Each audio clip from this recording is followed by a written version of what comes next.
Americans return to space as Discovery clears the tower. Hi everyone, and welcome to The Earth is flat on Planet Pluto, which is an amazing title for a show, has been pointed out. Obviously, we are not flat earthers, but we hope to convey some knowledge that not only Pluto is not a planet and the Earth is definitely round. So this is a sort of a online cosmic talk show live from Lancaster in the UK, and things will go wrong, as you've seen already. And we'll give you the opportunity to also ask us questions and participate via YouTube. If you're wondering, my name is David Sobral. I'm an astronomer and a scientist, so I'm definitely not qualified to do this. But I am qualified to do experiments and to blow things up, because that's what science is also all about. But things will go wrong. So don't worry if the show stops, if the sound goes horribly wrong, or if we can't understand each other. So these will be hosted by me during June and July, as we attempt to bring you lots of astronomy, science, and other things, and also the human side of what it is to be looking up. So there will be a lot of stuff. Basically, that's the point, and hopefully weekly. Now, in today's beta show, so this is episode 0, which is great because we're physicists. We love to start at 0 and not 1. We have a brilliant audience, lots of people, as you can hear. But I mean, it's never about the number of people, but the quality. And we have our first brilliant guests who will tell us about how amazing it is to experience a truly dark sky, how it is to operate professional telescopes, a little bit about themselves and the science they do. And also, they'll be able to participate on kind of an online quiz, which everyone can do as well. And you can just do it probably on one side, this side of the window, where you can ask your questions, and a mysterious voice will come up and ask the question for you.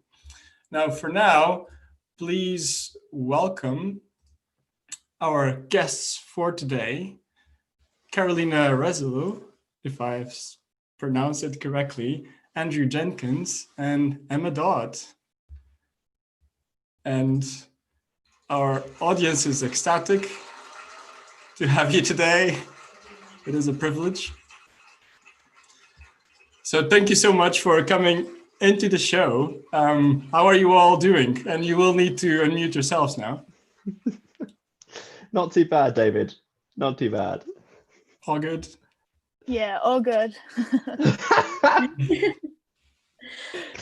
Now, Emma, especially you, because you obviously never talked about observing, right? You never talk about this to your friends. Oh, no. So if you had to describe the experience of like going to a professional telescope in one word, so that you don't have to talk about it for half an hour, how would you describe it? It was very surreal. Surreal would be the word. So just one word, surreal. And Karolina, so I mean, I know that your taste is not as good because you went to neutrinos. We'll go there. They're okay. They're still from astronomical sources. Come on. So how did you find the experience at the telescope? Your overall kind of feeling after it? I definitely felt like it was one of a kind experience.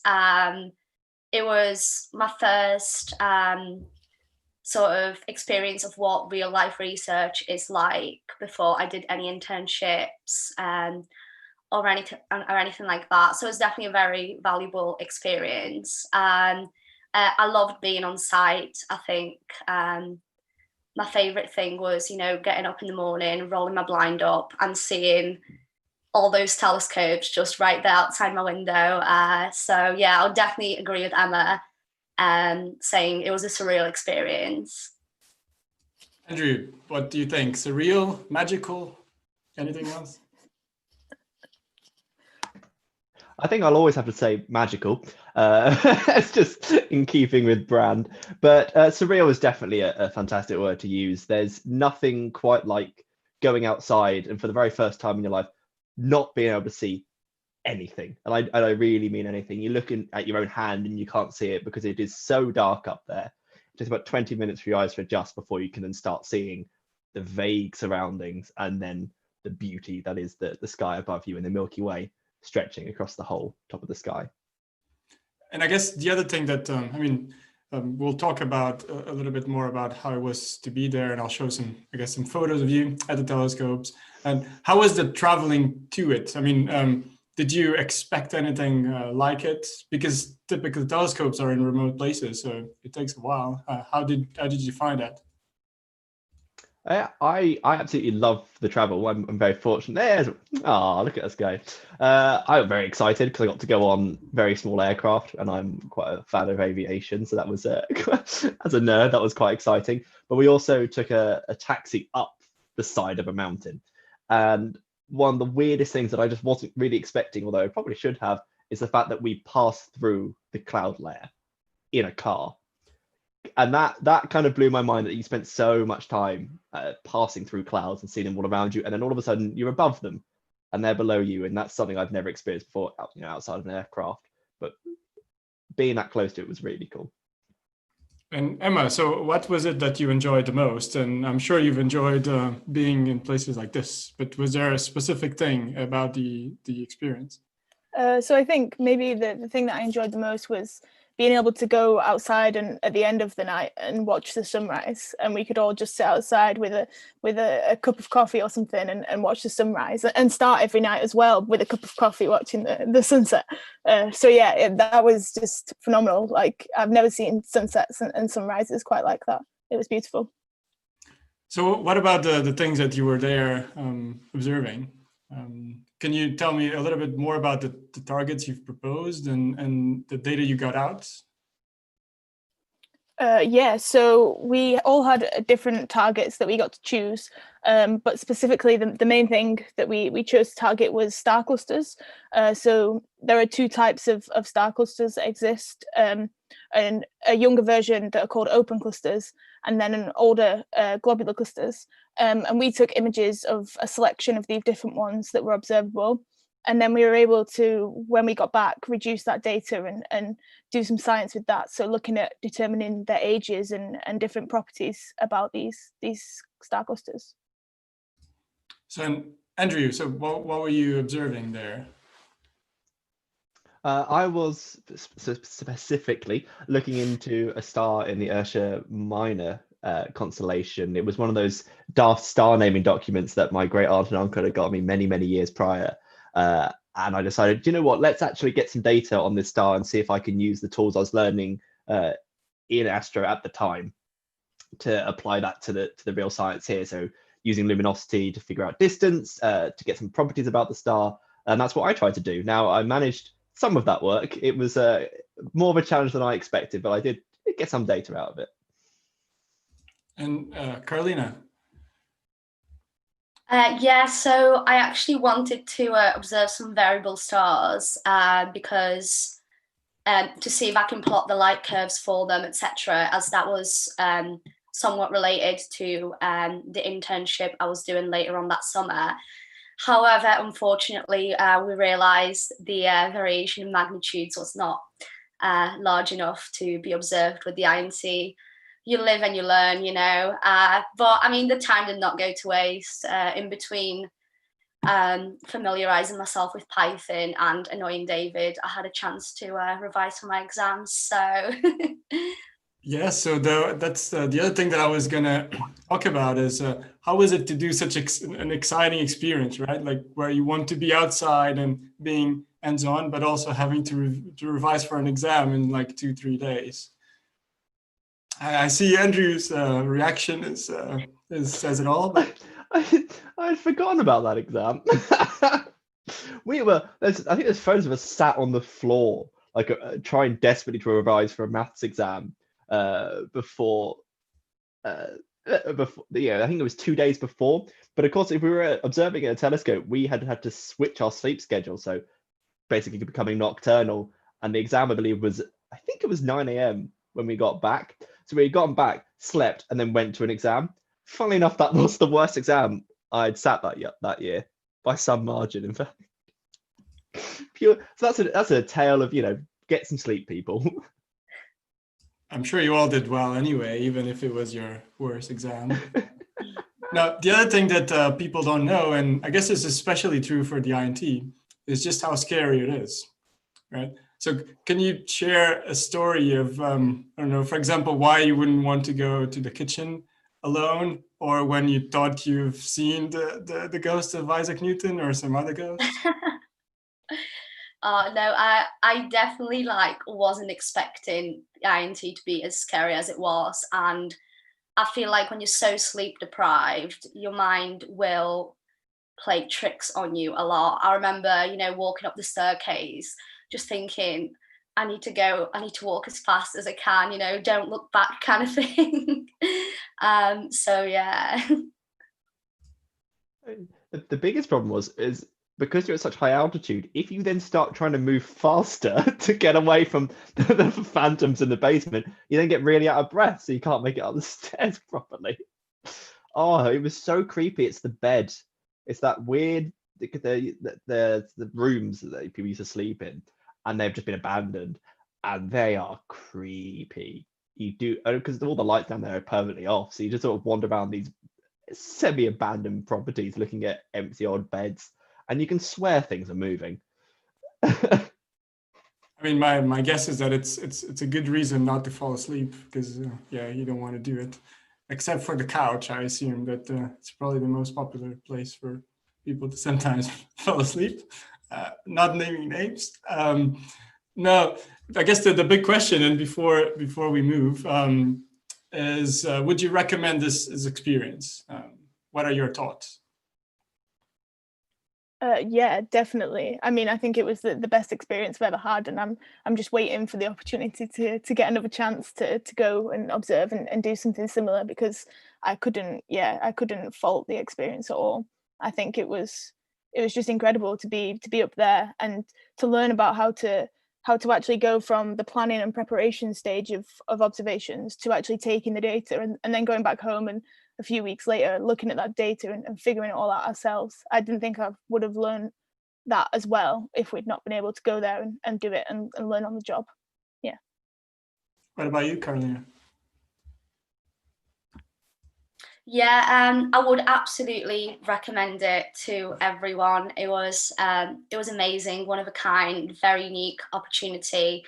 I mean, going on an observing run as a second-year undergraduate student is it's definitely not what people do at most universities. And obviously, besides it looking brilliant on your CV and giving you the opportunity to feel like a real astronomer, you get to see all those famous telescopes with your own eyes, and you can explore the island as well, which is beautiful. So I would definitely go back.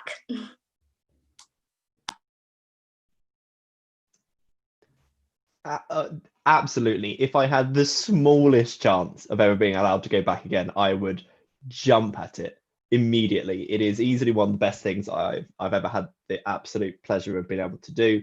The skills I picked up and learned from it, I think genuinely have affected my degree. It's made it better. I believe my grades are probably higher because of it, because I had such an intuitive understanding about some of the things that we were looking at and the ways in which telescopes worked. So even for the exams, it made it better. But it's just the fact that I can think back to that time and know I've had an experience that I definitely couldn't have had in any other situation. I've been able to see the night sky in clarity that very few other people could ever get due to light pollution and the rubbish weather here in Lancaster.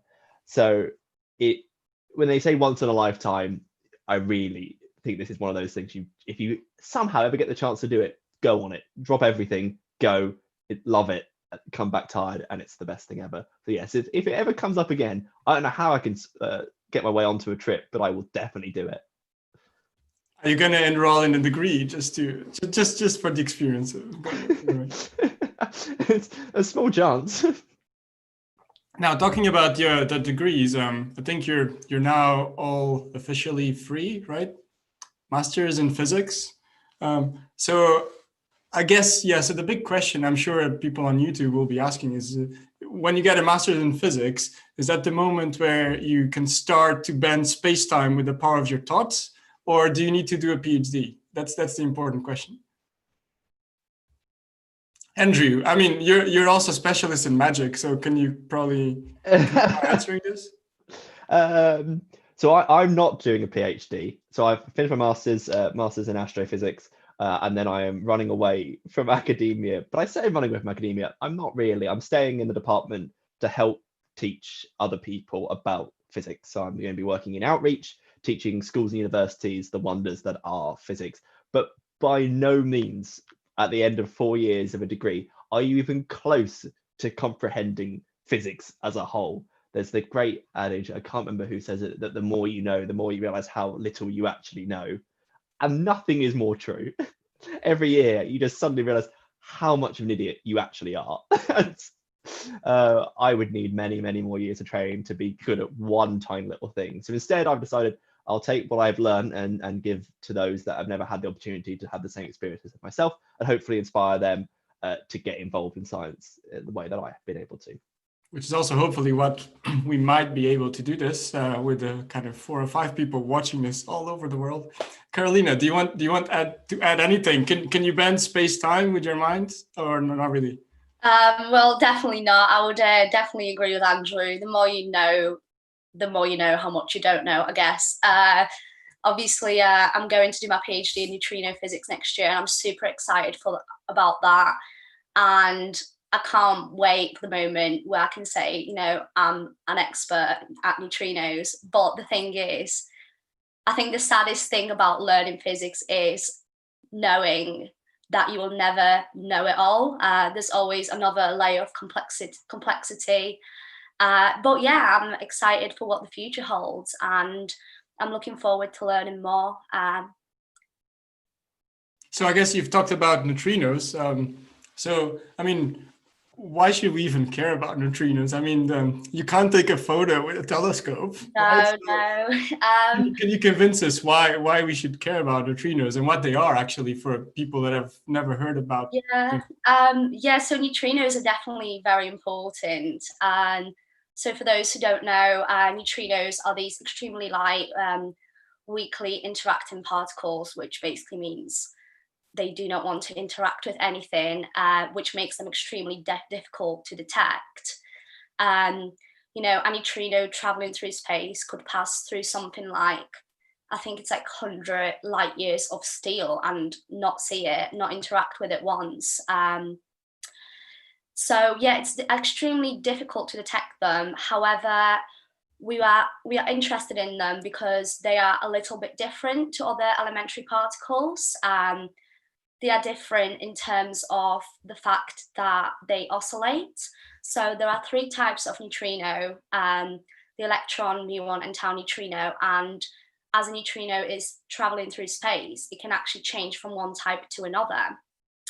And we actually think that we can look for a violation of this symmetry called the CP symmetry in neutrino oscillations. And we believe that if neutrinos do violate this symmetry, that could shine light on why there was an abundance of matter over antimatter in the early universe, which is essentially responsible for, you know, the formation of the universe we live in today. So that's super exciting. And also they're becoming extremely important for astrophysics and cosmology as well. So one big example is supernova physics. When stars collapse and explode, the first thing that escapes the core collapse supernova is not actually light, it's neutrinos. And that is due to the fact that they just don't want to interact with anything. So what we are hoping to be good at in the future is, you know, detecting those astrophysical neutrinos, identifying them as supernova neutrinos, and then we can let the astronomers know where to point the telescopes so that we can observe the light coming from the supernova before it, so that we can start observing it before it explodes. So I think that's a very exciting possibility. So you're not really leaving astronomy, you're just like infiltrating particle physics and still doing astrophysics. Sounds good. So, and I guess in a very simple way in your project, I mean, what kind of thing did you find, if you could summarize it in just a few words? Yeah, oh God. I always find it's quite hard to summarize. Basically, my project, I analysed some atmospheric neutrino data from the Minos experiment, and I measured oscillation parameters, which are responsible for the wavelength and amplitude of neutrino oscillations. However, that was not the main part of my project. So my main goal was to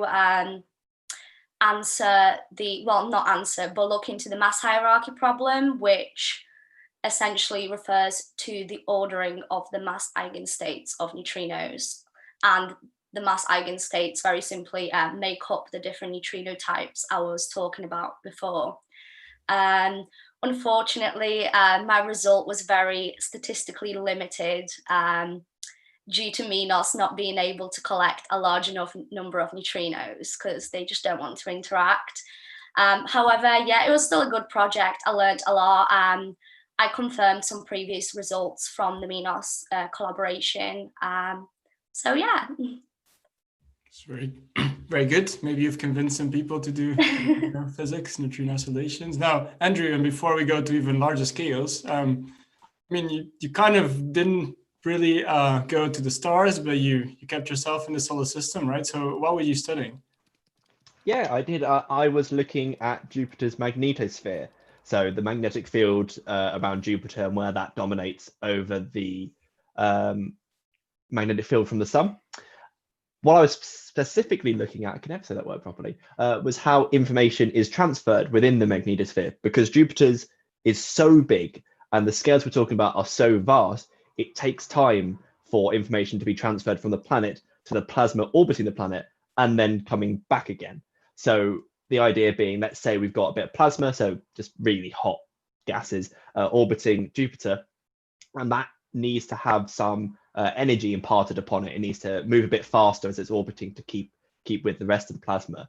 Well, that's going to require some angular momentum, and that has to be transferred from Jupiter. But it takes so long for that to go from the planet all the way down to the plasma. The plasma may have moved by the time it reaches it. So then the conditions it can now find itself in are so different, it can no longer be valid for the information that's just been imparted. So I was looking at something called the Alphane radius, which is the point in which that information communication completely breaks down, and the plasma actually is moving away from Jupiter faster than the waves trying to impart that information can get there. So mine was all about where the limits of a huge system are, which it was quite interesting. Very interesting. And apparently we have our first question on YouTube. So can the voice tell us that amazing question so we can all enter it? Yes, we have a question. How do you detect the neutrino? Oh God. So there are a number of ways to detect a neutrino. I think the most popular one is obviously detecting it using water. I feel like the Super Kamiokande experiment is probably one of the most known neutrino experiments.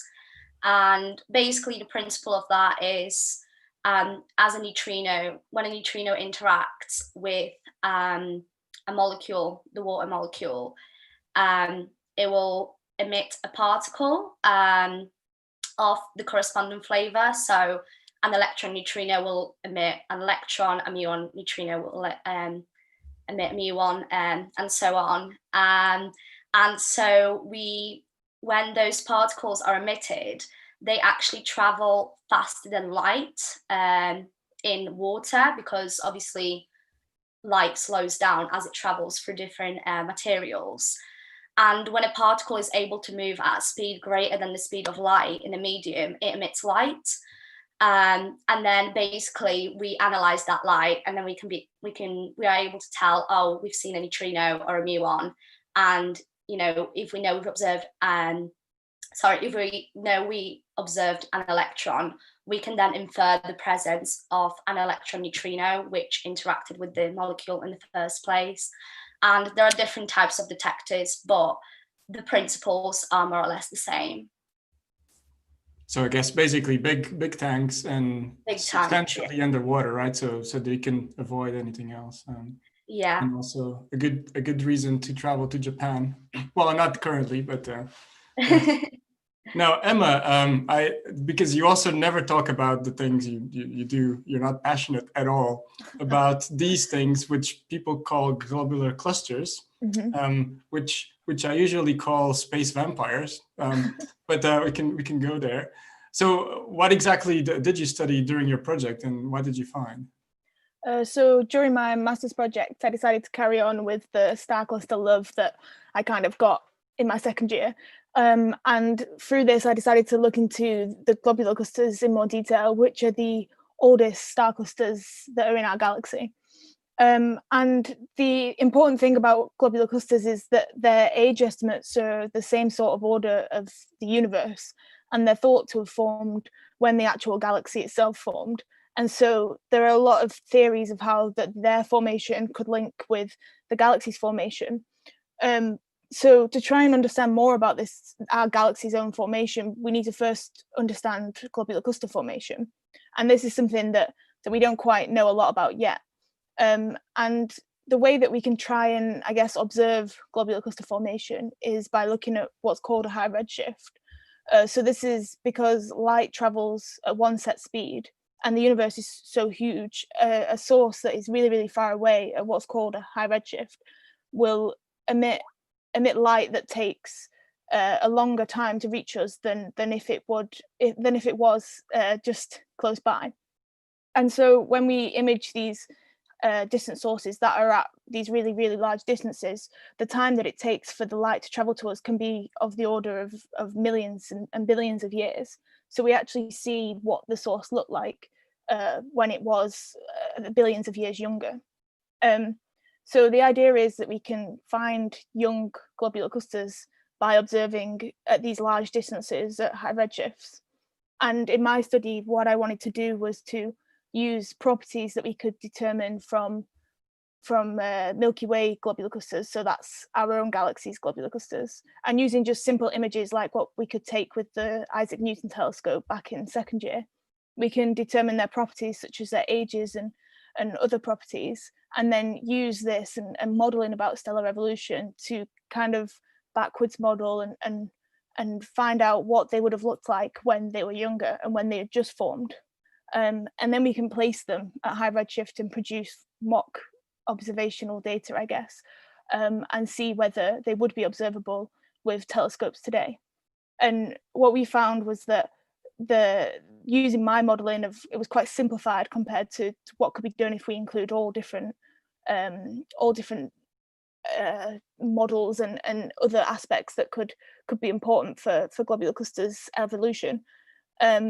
They wouldn't be observable with the current Hubble Space Telescope and using the deepest exposure that we have, but they would be observable with James Webb, which is one of the upcoming space telescopes that will hopefully launch in the next couple of years and revolutionize this kind of astronomy that we're doing.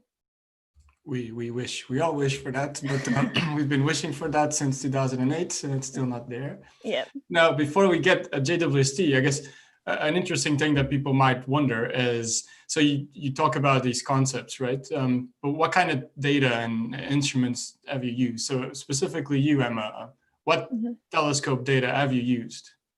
So in my study, I specifically used Hubble Space Telescope data. So different images that were taken with the Hubble Space Telescope in different filters. And the Hubble Space Telescope is one of the telescopes that's actually in orbit. So it's not on the ground like the INT. And it means that the images are of much better quality and much deeper because we don't have to worry about effects from the atmosphere and other things like we have to with ground-based telescope. Yeah, maybe we can convince Elon Musk, who's obviously watching, now that they have a rocket to do this, they could just go and keep essentially maintaining Hubble. So they could keep going. That's a good idea, right? Yeah.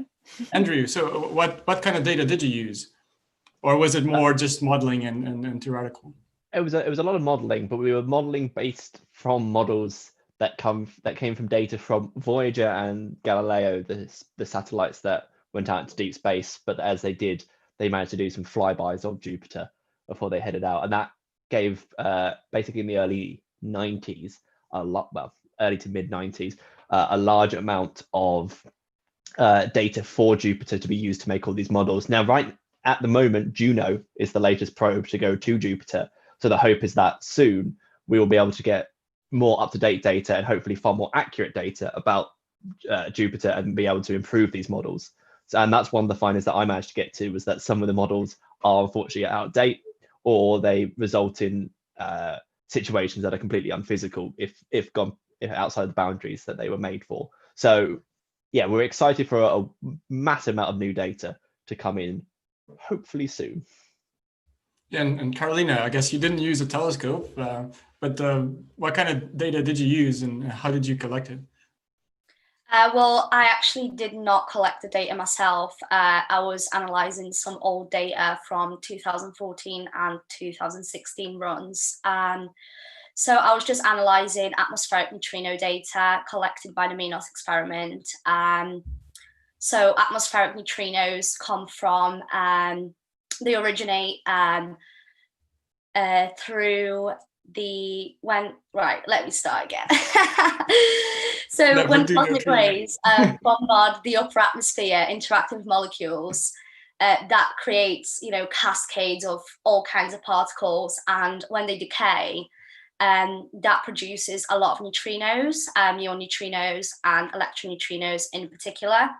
So as they travel down through the atmosphere, we can detect them, we can see them in our detector, but the trick is we can also see the neutrinos originating from below the ground as well, and that's obviously because it's no problem for a neutrino to travel, the whole diameter of the Earth.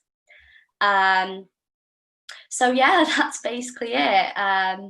And the reason why I mentioned about the neutrinos coming from down below is we're actually interested in those neutrinos because we find that neutrino oscillations are a bit different in matter than they are in vacuum, and it is actually when neutrinos propagate through matter is when we see all the interesting, cool physics. And I think apparently we do have a question from YouTube again. We might take it. But before we do that, and we can interact with our amazing audience, that it's still very noisy out there. Yeah, this is the sound all over the world. People watching us. We're going to have the first feature in this apparently sort of talk show, which is called Crazy Units. Apparently, yeah, Crazy Units. So this is the chance of testing your on-the-spot knowledge. Well, not at all, but mostly to convey the message that we can make fun of ourselves as astronomers and how badly our units can be. And therefore, this round of a couple of questions will be about testing your insights by using kind of really random units.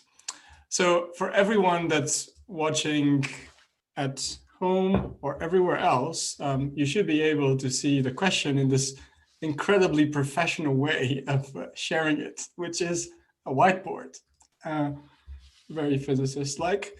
So the question that we have, which was very relevant a few weeks ago, maybe the cause for all toilet rolls to gone out because someone was actually measuring this.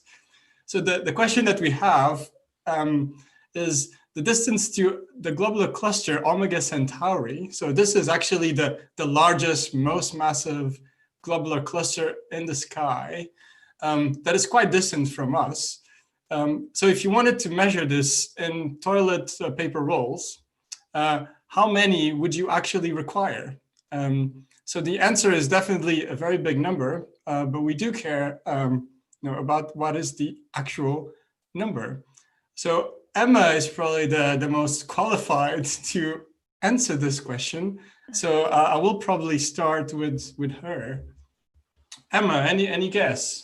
Or maybe some kind of logic behind how you may pick, so people at home can be typing their answers right now in the chat. Yeah. So Omega Centauri, as David said, is the largest globular cluster in our galaxy, and it's out in the halo of our galaxy, and it's at a distance of around 10 kiloparsecs, if I remember off the top of my head, where a kilo is 10 to the 3, and parsecs is a lot in meters that I also don't know off the top of my head. And I'm not going to lie, I don't know how many toilet rolls there are in 1 meter either, but I'm going to just... Or how many meters are in a toilet roll. Yeah. Yeah, well, yeah. I will take a stab of... I'm going to go for B, I think. B, okay. Yeah. So you go for B in a very professional way. We're going to lock it. Okay, so what about you, Andrew? I would guess that a toilet roll is what, 20 centimeters long, right? Something like that. That sounds about right to me. Well, but you can spread it out, right? Oh, as in unrolling the whole thing, not well, just the block. I mean, otherwise, what a waste, right? Well, I don't know.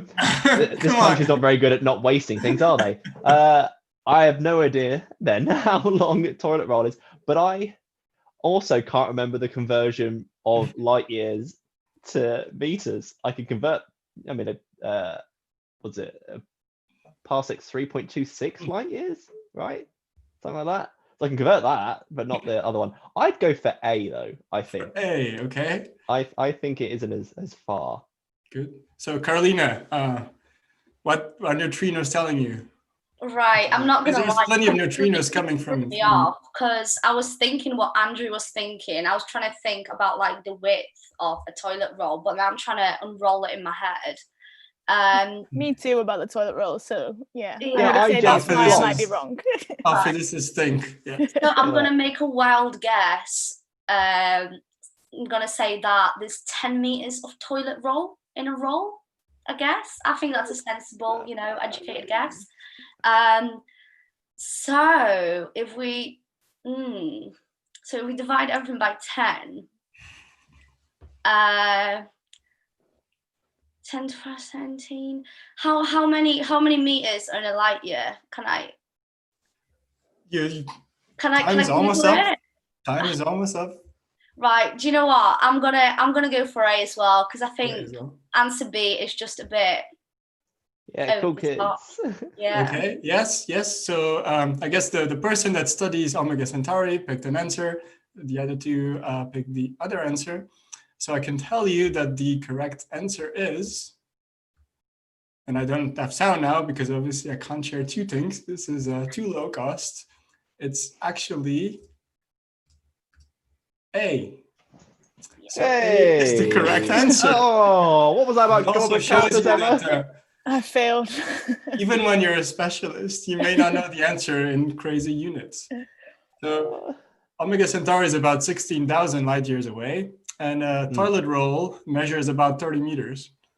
Wow. Apparently, yeah. It's a lot of bog roll.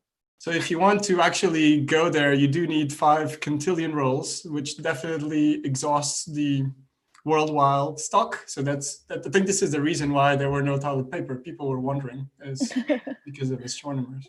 Scientists got bored. Yeah, exactly. Now, the second question of the afternoon is related with a planet of the solar system. So I assume that this might be a question that will work quite well for Andrew, but again, the other one worked well for Emma, and she was the one that missed it. Right, so it even has a very introduction. It's just to set the scene, right? Because for me, for Emma, and I guess almost everyone, Jupiter is just in our backyard. So how far is it right now in yards? This amazing unit in the UK, which I would class it as one of the crazy astro units because it makes no sense to me. Andrew, can we start with you? I have no idea how long a yard is, and I've never learnt it. I also, embarrassingly, can't remember off the top of my head how far Jupiter is. Well, I mean, it's changing all the time, so that's a good true. excuse. It does. At one point, I wrote it down, and it was quite important that I wrote it down in AU, which is not hard to convert from. I want to say it's 1.5 AU or something like that. It's not somewhere between 1.5 and 2. I don't think it's that far. Or maybe 1.5 to 2 point something. An AU is an astronomical unit, so it's the distance between the Earth and the Sun, which I always remember as what was it? Oh no, I've forgotten that as well. God, you don't do astro for a little while, and it all starts to flood away. It's 93 million miles. No, that one. That's a really useless unit. Isn't yards and miles the same standard? Right.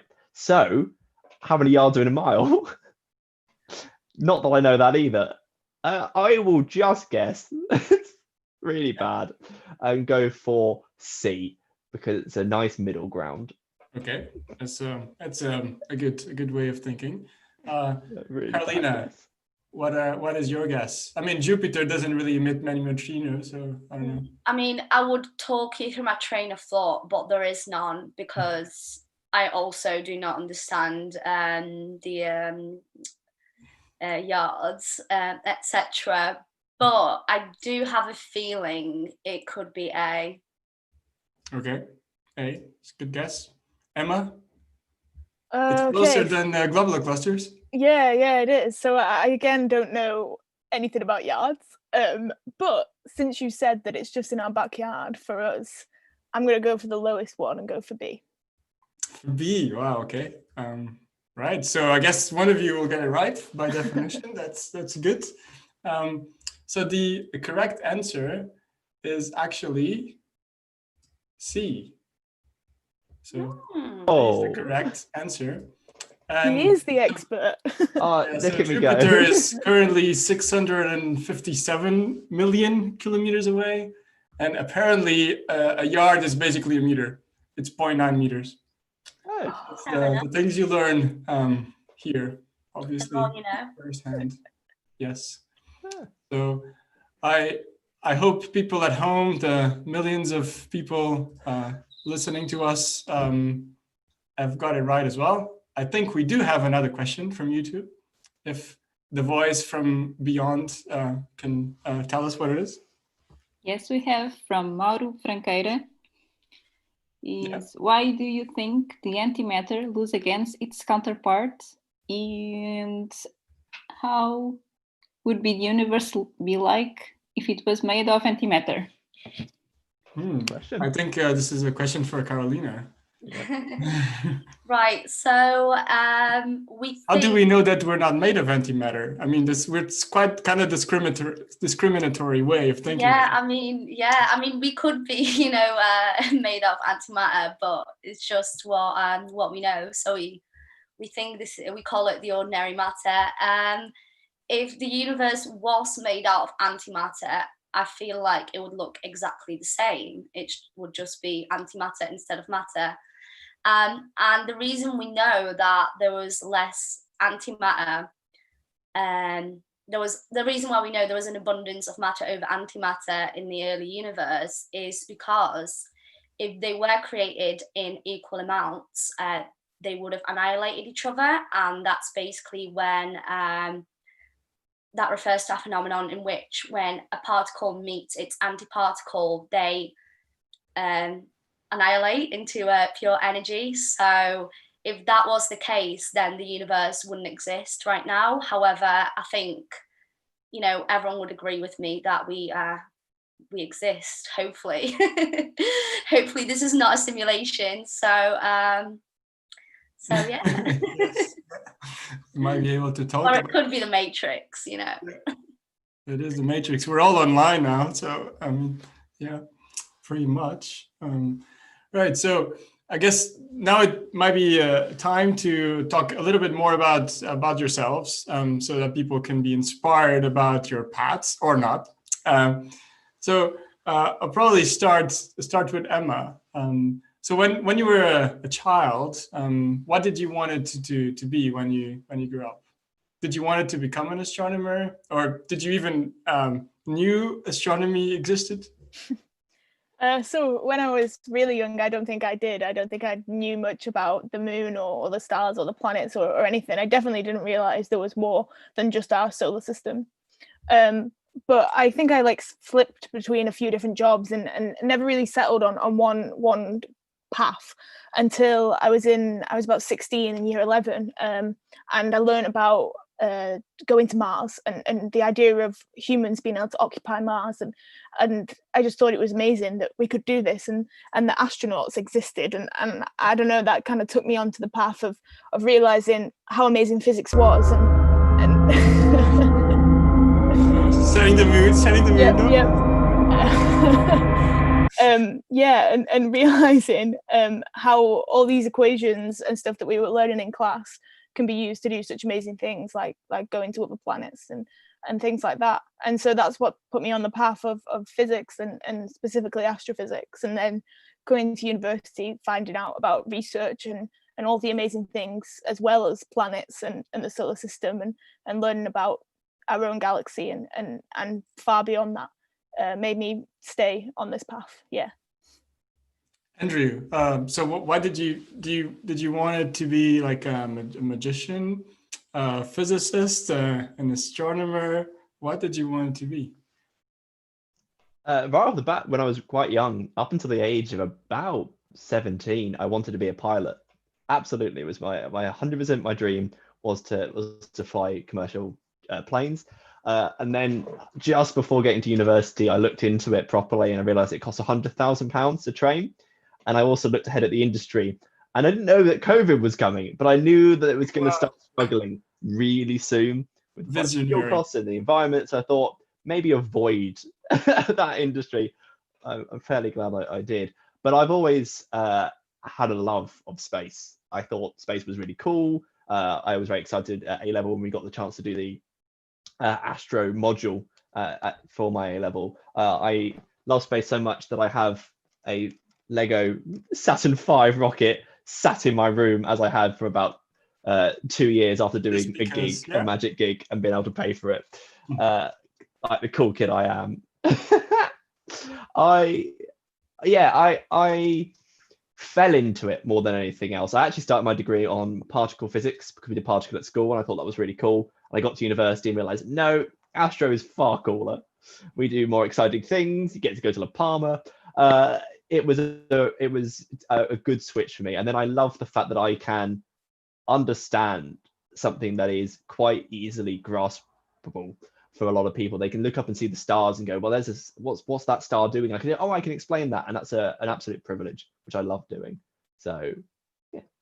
I mean, it's much harder for neutrinos. So I'm sure, Karolina, you weren't dreaming about becoming like I don't know, little Karolina. What do you want to be when you grow up? I want to be a neutrino physicist. So what was it that you wanted to be?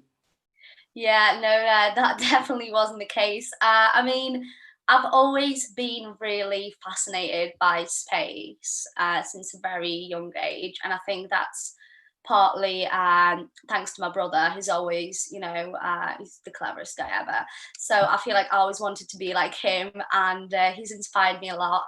I was one of them kids, like I've seen every astrophysics documentary ever to be released. Seen all of YouTube, but when I was in school, I never considered doing that like in the future. I was actually quite a sporty kid, so I wanted to do something to do with that, such as like sports science or whatever. But then coming to the end of high school, I realised that I really enjoyed doing maths and physics. So I'm really glad I went on to pursue that. And obviously I ended up at university. I was originally on the astro scheme as well. And then I was on the particle physics scheme. And then I was on the astro scheme. And then I was on the particle physics scheme. And that went on for a while. Neutrino oscillations. Yeah, it's very suitable. Yeah. So yeah, Louise probably hates me now because she had to sign so many forms.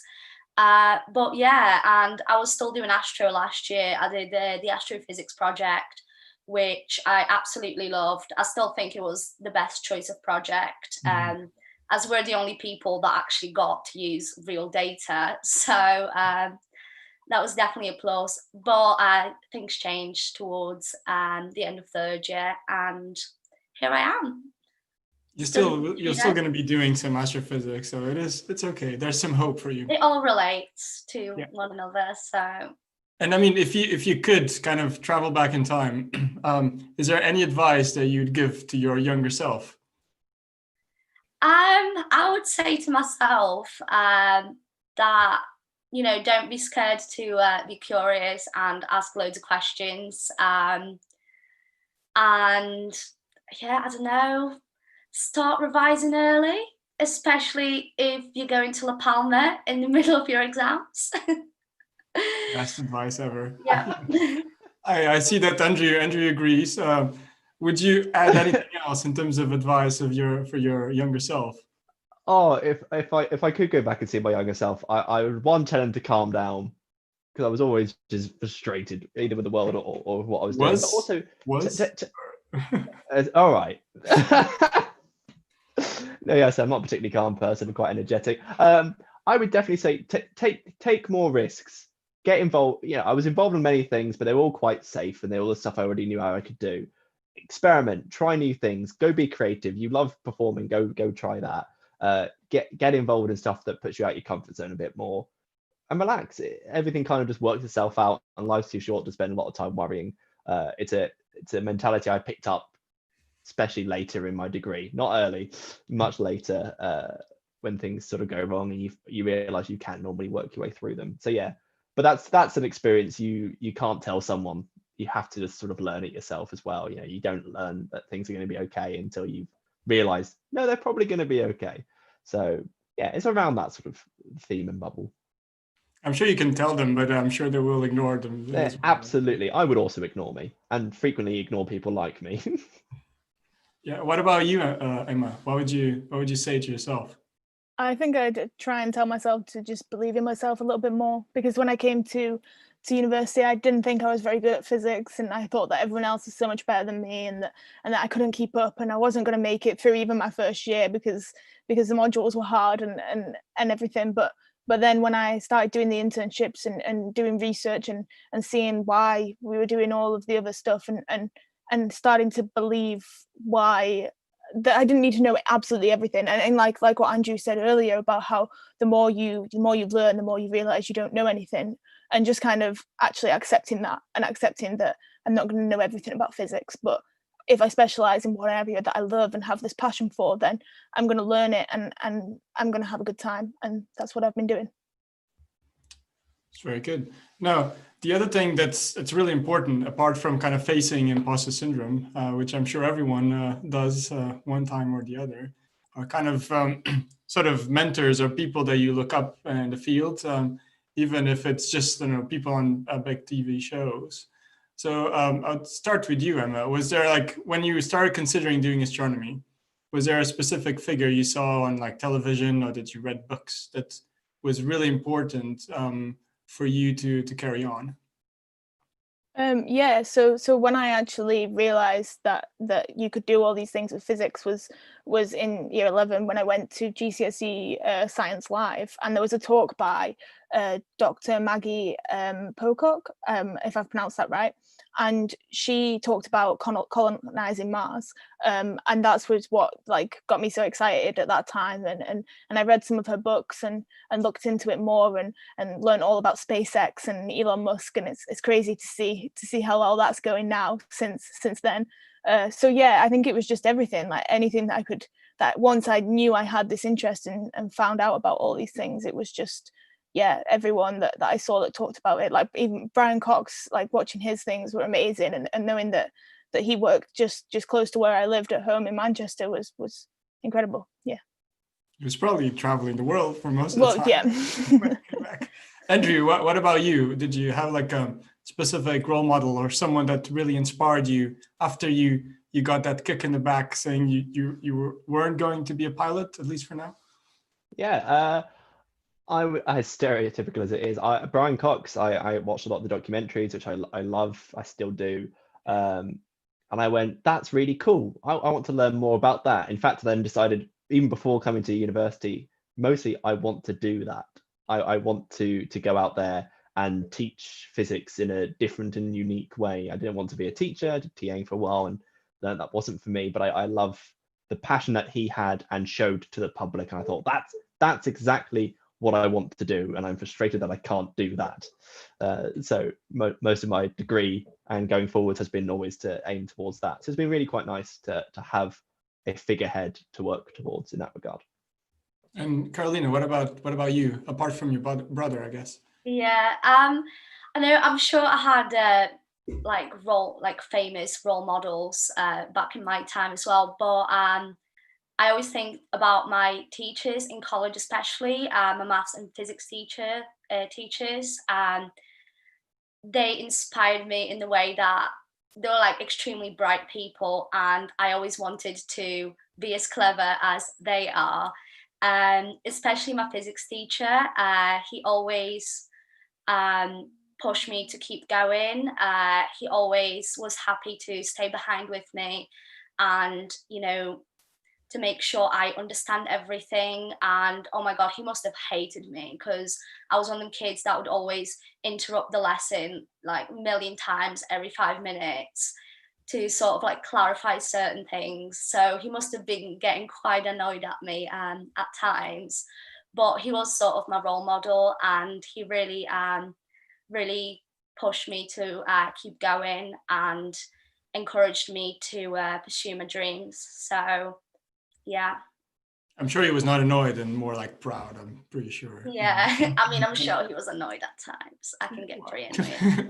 minor annoyance. Sure. Yeah, I mean, I guess for everyone, I'm sure everyone shares the experience of how important good teachers are, especially at young ages. And I guess we all feel really lucky if we had at least one person that really cared and showed a passion, because I mean, science is also a lot about passion of what you're doing, because most days you will not get your result or your fancy plot or anything else, and you persevere. Now, before we finish, we do have at least one question from YouTube. Yes, from Fatima Sobral. Do you believe in time travel portals? Time travel portals, that's a very good question. Andrew, you're the one that's laughing the most, so I'm going to put it to you. It's only because I had this conversation with some housemates the other day, which I love this topic. So time travel portals, I always think it's an interesting term, because you'll be very careful what you mean by time travel. So we know it is completely possible, in theory, to time travel into the future. And by that, we mean move between 2 points in space faster than the speed of light would allow. And that's essentially wormholing. If I have a piece of paper, which I do, fantastic. Live demo. This is what we want. Yeah, this is go. This is the new Brian Cox. Yeah. Hey, but far less northern. So we got, let's say I've got 2 points in space, which I'm going to represent by the two ends of my fingers here. And normally, let's say that takes 10 light years to go between these 2 points. If we were then able to bend space and put these 2 points closer together, well, now you can just make the jump between them, unbend space. Those points are still where they are. So you've just, in theory, traveled 10 light years into the future, if that makes sense, right? You've gone further than you should have possibly been able to do. I would argue that's space travel rather than time travel, but I think that is splitting semantics at that point. However, that is it in terms of time travel. We can slow time down by moving really quickly, but realistically, time travel doesn't exist. Either you travel in space or you just go quickly. So we would definitely never be able to go backwards in time or forwards in time, because time is not even a genuine concept. It's a quantity, it's a design that we made up because it's a convenient way to see how things develop. Really, it's just a increasing entropy is actually how the universe works. So traveling in time doesn't make sense because the unit doesn't really exist. I mean, As in boring as practice, that is. we are traveling in time all the time, right? We just Yeah. can't help it. Yeah. We can't really stop it. But it's just at I guess a boring rate compared Yeah. to what we would Absolutely. want Yeah. to do. So I'm not sure if there's any more questions from YouTube. I think it's still very quiet out there. So with that said, I think that's all the time we have for today. So thank you so much, Karolina, Andrew, Emma, for being here on the first ever episode 0 of something that might continue or not. I'm sure you'll come back soon enough so that we can also talk about the fact that the Earth is not flat and that Pluto is not a planet. Among many other important things to communicate. So thanks for sharing your passion for the things you do. I'm sure you'll do really well, regardless of what you end up doing. Neutrinos, globular clusters, sharing the passion for science. So for those of you that know the numerous crickets that are listening to us, apparently they can like and subscribe the XGAL YouTube channel. This is where we're going to be broadcasting other live sessions, hopefully weekly. So I'll see you next time. And I guess we can all say to keep looking up, or at least in large reservoirs of water underground, because that's technically also. Hangar, Joe. We're going to dust it off first. 3, 2, 1, 0, and liftoff. Liftoff. Americans return to space as